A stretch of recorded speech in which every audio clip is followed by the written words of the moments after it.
but it literally looked like someone had like parked a car on a light pole because it was like two headlights, like with its bright lights on. And then as we got closer and started slowing down, and all of us, hazardously hanging out the windows of my buddy's Jeep, it moved on and up and hovered over top of us for probably a solid 5 minutes as we were driving down the road, and then just shot off. And that was one of the scariest. I couldn't sleep when I got home. Yeah, me and my buddy Chris back in the summer of '98. I think I've told the story before on here, but he had just moved out of his dad's house, and we went there late at night after his dad had went to work to get the rest of his stuff because they, weren't on the best of terms. So we're leaving, and this is out on like a country road that cornfields on both sides. So I had a '79 Impala at the time. And we left his house. We were driving down the road, which turned on to the left to, go where we needed to. Well, we got to the stop sign. Car died, radio died. It was done. So we look out, and there's these two formations in the sky, triangular shaped formations, and we start flipping out because, damn it. And so we get this bright idea. We're still, I'd say, 8-9 miles away from my house. We're trying to push this huge car 8 or 9 miles. So we're pushing and pushing and pushing. We get to not even a quarter of a mile, and the cop pulls up behind us. I've never been that happy to see a cop in my life. And so he takes us to my mom and dad's house. And then we wake my dad up. We're like, the car died. And, we didn't tell him about anything else. We're like, the car died. Can you take us and see what the hell's going on with it? We got back. Nothing in the sky. He said, well, jump in real quick. Fired right up. Don't you hate that? Like, was it still there when the officer pulled up behind you? No. Or did it leave? Okay. I think I've told this story before on here, but the last time that I saw it was, out where Creek Road is. Mm-hmm. Going out Creek Road, right when you get to the end of Creek Road and it gets crossed there by Miami Trace Road, turn left on the Miami Trace Road and going by that hill, that's where like the end of this story kind of happened. But when I first got to where it was actually wooded back there on Creek Road, this big bright light came through like the treetops, because it was in the summertime and all the trees are kind of like over top of the road, so it's kind of like light peppering through trees, but it was bright as hell. I'm thinking maybe it's like a pot copter or something going around. But I look up, and it's just a huge bright light. Go all the way down, turn on the Miami Trace Road, kind of look up, because by that point it's clear. It's still just a big-ass bright light. And by that point I was driving that old Honda Civic, which was, done for the world anyway at any point. I got up that big hill, and as soon as I got to the top of that hill, to where I was, coming down, everything on that car shut off. And I just rolled. Just rolled till I came to a stop, thinking something is about to happen to me. But as soon as the thing left, like you said, back on. To this day, I still hate driving in the country by myself. Yeah. Like, it sucks, man. Like, I'll be watching the sky. I watch the sky more than I watch the road, to be honest. I don't see how we got into a wreck. Well, it's not so bad if you're driving on, like, the main kind of, like, highway, like 62 or 22 or something, even though 22 is where we saw it the first time.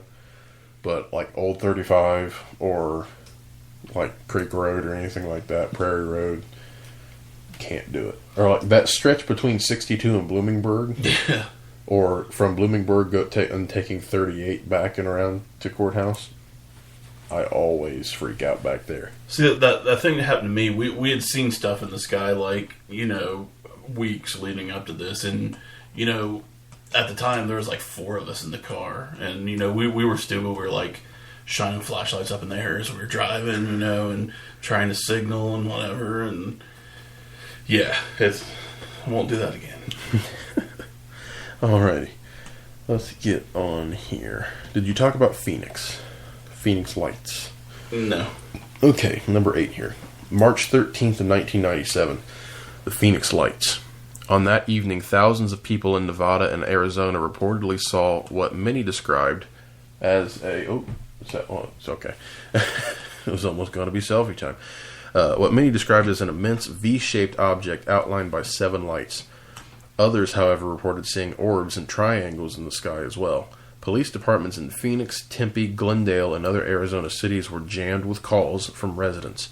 One witness, a man in his 30s named Dana Valentine, said that he and his father both watched as the lights passed 500 feet directly above them. Quote, "We could see the outline of a mass behind the lights, but you couldn't actually see the mass," Valentine said.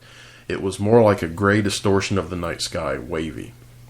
I don't know exactly what it was, but I know it's not a technology the public has heard of before." The military later claimed that the National Guard pilots had released diversionary flares while on a training run, but not everyone accepted that explanation. All right, did you talk about the New Jersey Turnpike? Don't think so. Okay. Number 9, July 14th of 2001. UFO on the New Jersey Turnpike. Multiple witnesses, including a local off-duty police officer, watched in wonder as an array of yellow lights flew in formation in suburban New Jersey near New York City late in the evening of July 14th, 2001, into the early morning of the following day. Which I think I've heard this story, talking about the off-duty police officer. I think I've heard it before. Isn't this the one that had something to do with the Grinning Man? Or was the Grinning Man New before Jersey? that? Yeah. Because the Grinning Man was New Jersey Turnpike, I think. I don't remember if that was before or after 2001. Oh, yeah, I go ahead and talk. I'll look it up. You know what? You know what we need to add to the list, though? We need to do a show on the Grinning Man. Yeah. I think we can fill. Whoa! I think we can fill a show with the Grinning Man, or what was his name? Cold. Yeah. Something like that. Where did I go? A short time later, at around 12:30 a.m., another witness, Police Lieutenant Dan Tarrant, reportedly received a call at home from his 19-year-old daughter who was out with friends and had seen strange lights in the sky. Tarrant told the Record and ABC News that he then stepped outside to take a look. As Tarrant subsequently told ABC News, what he saw was astounding. 16 golden orange colored lights, several in a V-type formation. Others were scattered around the V. Lieutenant Dan, like you got crabs. new legs. Oh. Anyway, Tarrant told the Record, a local newspaper, that the mysterious lights flashed across the sky for about 10 minutes, then faded one by one into the darkness.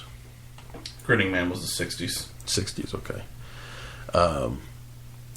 Number 10, the last one on this good list from National Geographic. January 8th, 2008, the Stevensville lights. I'm going to go with Stevensville. In the evening, In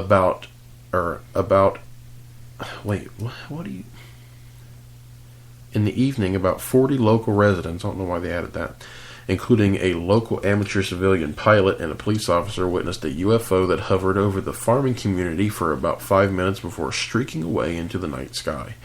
Police officer Leroy Gayton, not Jenkins, Leroy Gayton, told National Public Radio that he was walking to his car when he saw a luminous object that reminded him of pictures of erupting volcanoes suspended 3,000 feet in the air. Another witness estimated that the UFO was half a mile wide, a mile long, and bigger than a Walmart. That's when you know you're in America. I'm damn thinking about big as a damn Walmart. You know what I'm saying? That's you measure your stuff. Well, it was somewhere in between the size of a cow and a Walmart. So you do the math there. Yeah. Alrighty. You got some more things.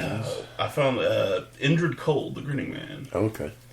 I won't get into it too much, but basically in October 66, 2 boys spotted a strange man standing behind a fence. They described the man as having a big grin, and supposedly someone in the neighborhood also reported being chased by a greenish man.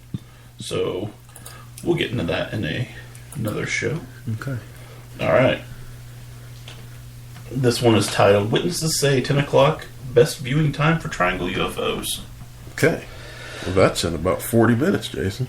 A Pennsylvania witness at Phoenixville reporting an encounter with a triangle-shaped UFO believes there is a concentration of the triangle UFOs appearing at 10 p.m. hour. According to testimony in case 67517 from the Mutual UFO Network Witness Reporting Database. The witness was returning to Phoenixville from a family party when very bright lights were seen moving towards him that looked like they were about to move directly overhead. The witness had just seen a low-flying jetliner and he was leaving the party, but could not identify the object. I thought that the plane had probably been cleared for priority landing due to medical emergency. That's pretty specific, the witness stated. When I saw it was no jetliner, this had two very white lights at the tips, a very large red light in the center, and no tail section whatsoever. The witness got a good look at the object as it moved overhead.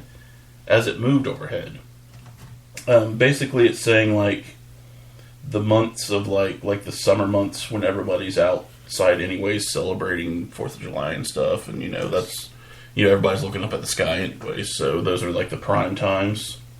So maybe we should go out one of these nights. And I was just actually about to say something about that, and after we're done, we can, on top of everything else we need to talk about, I still want to go out on a UFO hunt night and broadcast. If we have a good enough service, I want to broadcast while we UFO hunt. Yeah. That would be neat.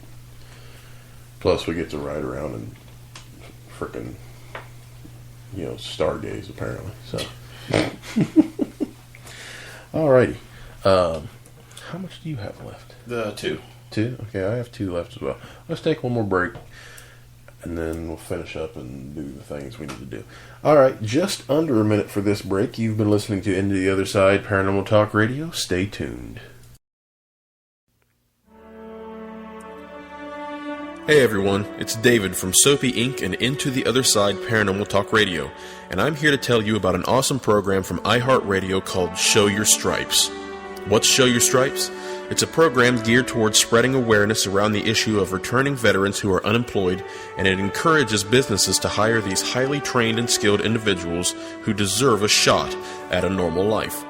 Where can you find out more about this? Simply by going to iHeartRadio.com/showyourstripes or showyourstripes.org to find valuable resources from the most trusted sources and a customized user experience for veterans, businesses, and supporters. If you are or know of a veteran in need of employment or would like to know what you can do to support the cause, I urge you to check out showyourstripes.org for more information. Hire smart, hire vets. Powered by military.com and monster.com. Alrighty, we are back, and as you just heard, the Show Your Stripes initiative. I should probably re-record one or get in touch with them again and see what else has changed. But there you go, Show Your Stripes initiative. Go to iHeartRadio.com/showyourstripes to find out more information. Where are we going next? Is it me? Is it you? Is it me? You. Okay. I'm just going to go through some crazy things here. And this website, if you can't tell, looks phenomenally expert. Area 51 Facts and Secrets. I'm just going to scroll down. There's a couple things here. Area 51 was also referred to as Groom Lake, the name of the dry lake Area 51 was built around. Paradise Ranch, a half-serious way to entice employees to accept positions at the remote rustic base. Watertown, or Waterton, the official name of the test site given in 1956, and Dreamland, after an Edgar Allan Poe poem. Let's see here. Area 51's nickname Dreamland was allegedly derived from Edgar Allan Poe poem by the name. Where did that just go? It admonishes that the traveler traveling through it may not dare not openly view it. Never its mysteries are exposed to the weak human eye unclosed. There you go. All kinds of craziness. The first known use of the area was the construction in 1941 of an auxiliary airfield for the West Coast Air Corps Training Center at Las Vegas Airfield, known as Indian Springs Airfield Auxiliary Number 1. It consisted of 2 dirt 5,000-foot runways. Let's see.